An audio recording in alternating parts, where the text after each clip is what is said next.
جو بھی شہید آتا تھا نا امام حسین سے اجازت لیتا تھا تو امام اسے منع کرتا تھا. واحد شہید کربلا کے جس کو امام نے منع نہیں کیا وہ شہزادہ علی اکبر.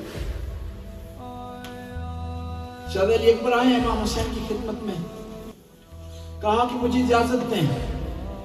انسان کے لیے بڑا مشکل ہے کہ جوان بچہ موت کی اجازت مانگے. کہا علی اکبر تیری پھوپھی نے تجھے پالا ہے, جا اپنی پھوپھی سے اجازت لے کر. آئے اپنی پھوپھی کے بعد بی بی زینب کبریٰ زینب عالیہ کے پاس. ہمت نہیں ہو رہی تھی کس طرح اجازت لیں. کہا پھوپھی جان مجھے بتائیں کہ آپ کا مقام بلند و بالا ہے یا فاطمہ الزہرا کا مقام بلند و بالا ہے؟ کہا کہ ان کا مقام بہت بڑا ہے, میں کو جاؤ فاطمہ الزہرا کو جاؤ.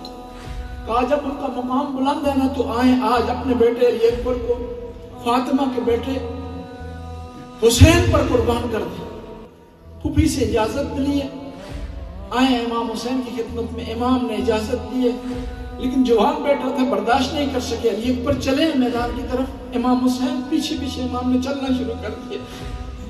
علی اکبر نے مڑ کر دیکھا, کہا بابا کیا آپ برداشت نہیں کر سکے, آپ پیچھے چل کر آ گئے.